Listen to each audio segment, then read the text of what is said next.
Novel Cultivation Chat Group Chapter 103. Setelah paman kurir tampan keluar dari van-nya, dia mengeluarkan ponselnya dan memencet nomor. Dengan suara lantang dan jelas, dia bertanya, "Halo. Apakah ini mahasiswa Suhang? Ini aku, Xiao Jiang dari kurir Feng Shou. Aku sudah sampai di kota Universitas Jiangnan. Kamu di mana? Aku akan segera menemuimu." Setelah menerima telepon, Song Suhang cepat melacak lokasi Sima Jiang. "Xiao Jiang, aku sebenarnya ada di lintasan lari 100 meter di seberangmu." Setelah itu, dia menghadap ke Sima Jiang dan melambainya. Melihat Song Suhang berjalan menjauh, Gao Moumou tertawa.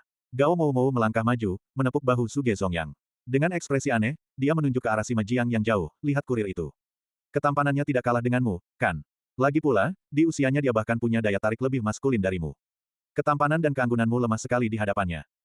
Kata-kata Gao Moumou ditujukan pada pernyataan Suge Zongyang sebelumnya, "Di dunia ini, kurir mana yang bisa setampan, seanggun, semuda, dan sekaya aku? Mengertilah sekarang. Karena narsisme ekstrimmu, kamu langsung mendapat penghinaan seperti karma instan begitu paman kurir karismatik dan tampan itu muncul." Gao Moumou diam-diam memuji Suhang dalam hatinya. "Baiklah, jadi apa kalau dia seganteng aku?" Suge Zongyang membalikkan rambutnya sambil tertawa, berkata dengan sombong, "Aku lebih muda darinya. Lagi pula, aku pasti lebih kaya daripada sekadar kurir." Betapa mudahnya membuat orang yang begitu narsis ini merasa terpukul. Selama percakapan, Song Suhang membawa Sima Jiang kepada mereka dan berkata, "Tubo, Gao Moumou, aku harus kembali ke asrama untuk memberikan paket pada Xiao Jiang. Jika aku tidak kembali tepat waktu, kalian harus berusaha ekstra dan bersorak untukku untuk Yang De. Serahkan pada kami. Paman kurir, kamu benar-benar datang di waktu yang tepat." Tubo memberi paman kurir itu jempol, menyatakan pujian besarnya. Sima Jiang tidak bisa memahami apa yang Tubo coba katakan. Namun, karena orang ini adalah teman sekamar mahasiswa Song Suhang dan bertindak sangat ramah padanya, Sima Jiang tertawa dan berkata, "Aku di industri layanan kurir, sudah wajar aku muncul tepat waktu." Sambil berkata demikian, dia mengeluarkan kartu nama dan menyerahkannya pada Tubo dan memperkenalkan dirinya, "Yang di sini Marga Sima, nama kecil Jiang. Jika ada kebutuhan, silakan telepon saya." "Paman, kamu terlalu rendah hati, aku Tubo. Tapi, aku tidak punya kartu nama untuk diberikan padamu." Setelah menerima kartu nama, Tubo membalas dengan senyuman. Sima Jiang tertawa terang dan menyerahkan kartu nama pada Gao Moumou dan Suge Zongyang juga. Setelahnya, dia menemani Song Suhang ke asramanya. Hanya setelah mereka pergi Gao Moumou memegang kartu nama dan bertanya, "Mengapa kartu nama paman kurir hanya ada nama dan nomor telepon?" "Mungkin karena kurir hanya perlu meninggalkan nama dan nomor telepon." Suge Zongyang secara sadar menyimpan kartu nama. "Ketika seseorang memberikan kartu nama padamu, tidak peduli apakah kamu menggunakannya atau tidak, kamu harus menerimanya dulu sebagai bentuk sopan santun. Namanya agak familiar." Tubo tertawa sambil menyimpan kartu nama. "Kalau dipikir-pikir, Zongyang, mengapa kamu datang jauh-jauh ke kota Universitas Jiangnan? Katakan yang sebenarnya, kalau tidak, jangan salahkan aku jika aku meninggalkanmu." Gao Moumou kembali ke topik dan menanyai. Begitu Suge Zongyang mendengar pertanyaan itu, wajahnya menjadi sangat muram, "Aku diam-diam datang ke sini untuk melihat calon istriku." "Apa?" Gao Moumou terkejut, "Kapan kamu punya istri? Atau kamu sudah gila karena memikirkannya?" "Pergi sana." Suge Zongyang membalas dengan depresi, "Ini yang terjadi. Saat aku makan siang 2 hari lalu, ayahku tiba-tiba memberitahuku bahwa dia akan mencarikanku seorang istri dan menyelesaikan pernikahanku sebelum akhir tahun. Dia bahkan ingin melihat cucu dalam 2 tahun. Dia mengatakannya dengan sangat teguh, dan itu membuatku ketakutan setengah mati, tahu. Jika aku tidak duduk di meja makan, aku sudah berlutut di depannya saat itu juga. Oleh karena itu, kamu ingin seperti tokoh utama dalam drama, kabur dari rumah karena tidak ingin menikah, dan karena kamu berada di tahap pemberontakan hidup." Tanya Gao Moumou, "Tunggu, itu tidak benar, bagaimana kamu bahkan tahu seperti apa calon istrimu? Dan mengapa kamu bahkan melakukan perjalanan jauh ke kota Universitas Jiangnan? Spekulasi macam apa itu? Aku akan memberitahumu langsung." Malam itu, aku pergi ke tempat minum ayahku dan diam-diam mencampurkan spirit suling bening ke dalam anggup tonik Pulau Rusa. Ayahku juga luar biasa karena tidak melihat perbedaan rasa. Setelah minum 2 gelas, dia menjadi mabuk dan bingung. Lalu, aku menggunakan semua metode yang ada untuk mengorek semua informasi dari mulutnya. Ayahku menyiapkan total 5 istri untukku, mereka semua dari Huaxia. Salah satunya adalah seorang gadis bermarga Lu dan akan segera lulus dari kota Universitas Jiangnan. Suge Zongyang mengusap wajahnya dan melanjutkan, "Aku ingin melihat sendiri seperti apa 5 istriku. Aku akan mencoba berinteraksi dengan mereka satu persatu. Jika salah satu dari kelima wanita itu cocok denganku, aku akan menerimanya dan menikahinya, punya anak juga tidak masalah.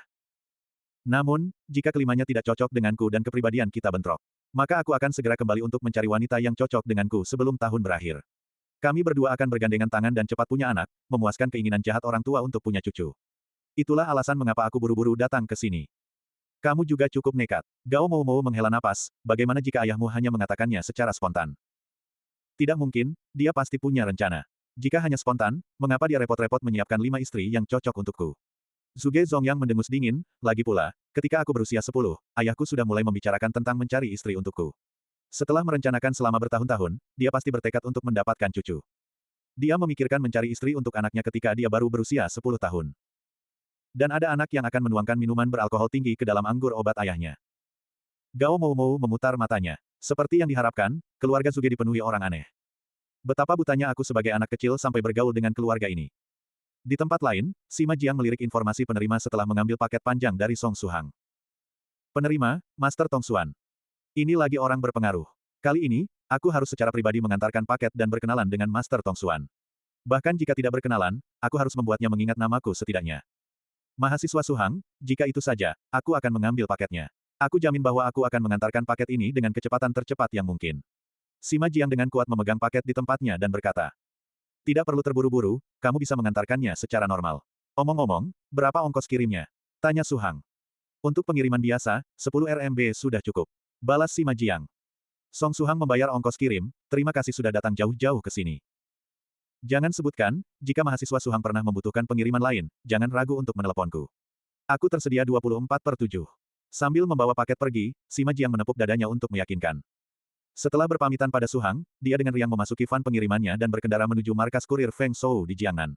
Di markas, sudah ada pesawat pribadi menunggunya yang telah menyelesaikan prosedur lepas landas dan siap untuk lepas landas. Van pengiriman melaju di jalan, Sima Jiang dalam suasana hati yang menyenangkan. Ketika Sima Jiang melewati persimpangan dekat Jalan Fortune, seorang pria di trotoar tiba-tiba mengangkat kepalanya dan menatap van pengiriman dengan kecurigaan. Apakah reaksi ini datang dari van pengiriman ini? Dia menyentuh jimat berharga berwarna merah tua yang samar-samar memanas di dadanya.